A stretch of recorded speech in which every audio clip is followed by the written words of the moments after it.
You have to post on social media multiple times a day and just be really consistent in order to be successful booking new clients on Instagram. How many of you are absolutely sick of hearing this, and how many of you are just kind of over social media at this point? We have heard of so many successful hairstylists who have grown massive followings on Instagram or some form of social media and who've become fully booked that way and have even really become celebrities building that following on Instagram. Because of this, so many hairstylists, and a lot of them were influenced by these huge influencers to go and do the same exact thing that they were doing. And a lot of these hairstylists rushed to Instagram or some social media platform, tried to be consistent, tried to post a lot, and realized it's just not working. They're not getting new clients, they're not growing their following. And then they've decided that they just don't really like social media anymore, and they're not going to worry about it at all. They're just gonna focus on maybe word of mouth or more old school marketing techniques. In this video, I'm going to explain why that marketing model of just trying to grow on Instagram, get a lot of followers, do a bunch of posts, go viral, why that is not really working anymore for hairstylists. And then I'm going to give you a balanced marketing approach for hairstylists that you can use, and you don't have to worry about trying to go viral or trying to get a bunch of followers or do the most posts in order to book new clients. Because, disclaimer, I do think it is important to make Instagram or some sort of social media at least just a small part of your marketing strategy, and I'll explain why in a minute. So I myself have grown my Instagram following to about 30,000 people, but I would never suggest building a following as a way to attract more clients on Instagram. Now, when I first started doing Instagram, it was probably 10 or 12 years ago, and I was just one of the lucky few, to be honest. And I got into the game early just for the sheer fact that I was posting content, it was getting seen. But in the landscape of 2024, it's just not like that anymore. There's so much competition. There are so many more hairstylists posting on Instagram. So if you're trying to compete that way, build a following, go viral, things like that, that's just a much more difficult way to book clients when you could be doing so many other things that are going to help you book clients, but aren't necessarily going to grow your following. Now, although your following count is not everything, and although you don't necessarily have to post on Instagram all the time in order to book clients, I do feel that Instagram and social media are a very important part of just a well-rounded marketing strategy. And here is one of the most important reasons why I say this. Whether you're an old school hairstylist, you've been in the game for a long time, you're very experienced, or you're a brand new stylist, if you are trying to build a clientele, one of the most important things that you must do, doesn't matter who you are, you must build a portfolio.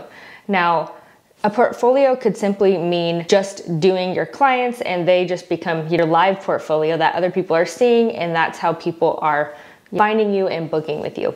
It could also be photos, but most often your portfolio should have some documentation of your ability, and it should demonstrate your ability to perform specific services on clients. So if you just rely on doing clients and letting them just be your portfolio, it's going to take a really, really long time to build. That's why for social media, it took probably like 10 years to build a consistent, solid clientele. So if you are making the effort to demonstrate your work to potential clients, you might as well be taking pictures and you might as well be posting them on social media.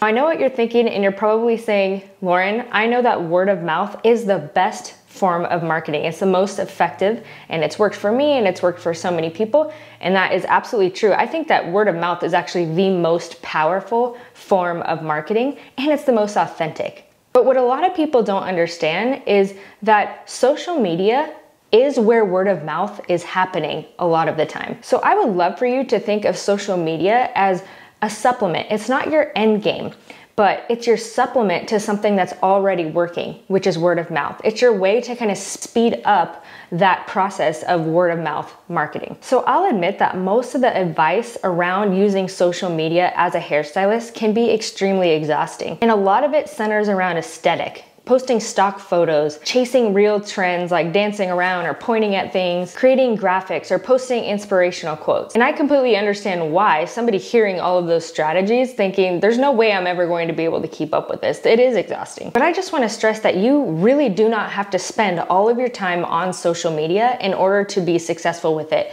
and to achieve really specific goals, like just getting new clients. I personally believe that the majority of your marketing efforts should be with real interactions with people, word of mouth, networking, things like that. Real interactions that lead to booking more clients. Let's talk about some of the ways that you can build through word of mouth, something that you already enjoy doing and something that you already believe in, but using Instagram to jumpstart that, kickstart it, and make sure that the word of mouth efforts are even more successful and work even quicker. So the essential purpose of marketing is to get in front of, persuade, and motivate potential clients to book with you. So let's start with the first one. How do you get yourself and your brand in front of potential clients? Well, you need to do this one thing that so many hairstylists skip, and it could be the very reason why none of their marketing efforts seem to really work.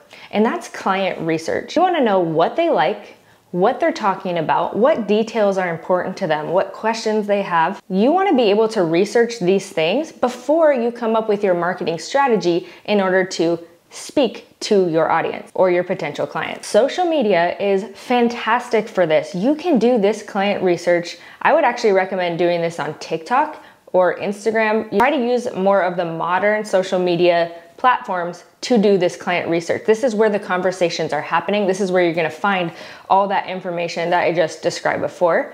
You're gonna find them on those more modern platforms where trends are circulating constantly. They're constantly changing. So you're going to be able to stay updated by just being on those platforms. So you could spend like 10 minutes a day just researching what people are talking about within the specific thing that you're trying to promote. Let's say you're trying to promote balayage. What are the trends in balayage? What are the terms that people are using to describe different types of balayage? Before, hairstylists would rely on magazines, like, okay, what are the celebrities doing? What are the magazines saying is trending right now? Trends always came and go quickly, so magazines were a very slow way to stay up to date on those things. So social media is fantastic for client research, and I would recommend using for that at least 10 minutes a day. I want you to be in the forefront of the conversations that are happening around hair trends. Once you've gathered information like this, it's a really good idea to take notes when you're doing this 10 minutes a day of client research, because you're gonna then use that information when you are doing more organic marketing. So if you're networking or word of mouth or just doing consultations, having all of that data is going to make you a lot more confident when you're talking to clients, because you are really starting to get into their mind and understand what they truly desire. And that's how you can be confident giving them solutions. You've probably already thought of the solutions before they've asked for it. And that's something that makes you way more confident talking to clients, and especially potential clients. Now let's talk about the anatomy of a word of mouth client. How does this come to be? So it happens in about one of three ways usually. The first way is sometimes hairstylists provide incentives for their current clients to then go tell other people so that they can bring them clients, and the current client gets an incentive for that. And this is something that I don't recommend doing a lot, because then you're sort of bringing in clients that are only there because they were kind of pushed to, and there's just an incentive. It's not really about you or the looks that you are able to create. So that's not something that I would rely on heavily. In the beginning, when you're trying to grow, that's totally fine to make the most of your word of mouth that way. The other way, and which probably happens most often, is it just comes up in conversation. You know, people go into their social groups and they talk about the hair service that they just got done. You know, women get together, they start talking about their hair, their nails, their makeup, and it's just naturally going to come up, and hopefully someone will bring up your name while talking about hair. And another way this could happen is, sometimes this has happened with a few of my clients, is somebody had just seen my client on the street. When I used to work in Seattle, this would happen a lot, but they would see my client on the street, not even know them, and go up to them and just love their hair and say, "Where did you get this done? I have to get this." So with the exception of that first example of providing incentives, this word of mouth is extremely powerful because it's so organic. No one's pushing them. It doesn't feel like it's advertisement. You're not saying, "Hey, here's a discount," or "Come see me." You're just not sounding desperate. You're letting your work speak for itself, and that's why it can be so powerful. But I want you to notice something about the anatomy of how word of mouth clients actually become clients. Your potential client might hear about you maybe 1 to 2 times through just relying on word of mouth and relying on your clients to talk about you. There's a widely accepted marketing standard that basically says potential client basically needs about 8 touch points before ultimately buying with you. And in our case, that's booking with us. Now, each of these touch points have different levels of impact. But now the reality of short attention spans, so much competition on the internet, it really takes between 20 and 50 touch points.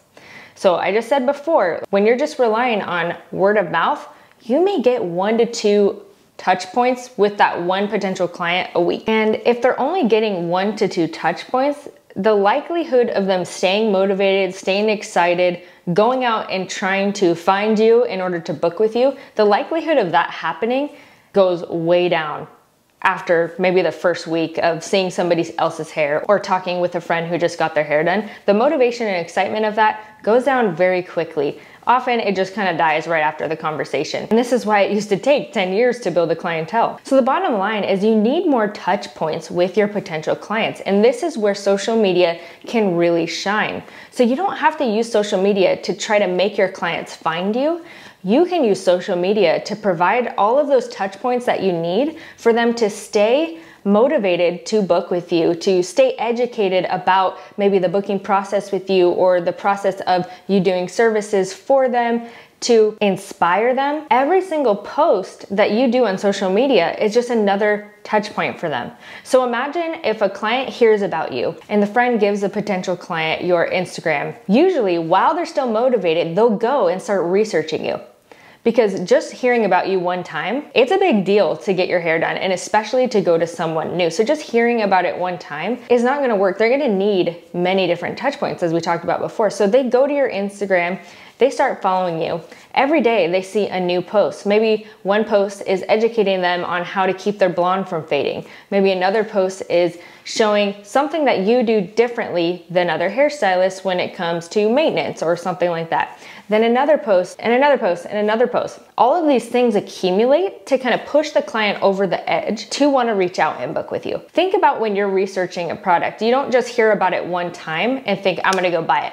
A lot of people do this. A lot of people are impulsive buyers, and you're gonna get some of those as well. But you know, there's gonna be 80% who like to do their research first and like to really be excited and make sure this is the right thing for them. And that's what your social media can do for them. So you could be missing out on like 80% of your word of mouth clients by not using social media. So I recommend that you use social media to keep in communication with 2 different types of clients: potential clients and then also your regular clients. So you can plan your posts out and think of it in 2 separate categories.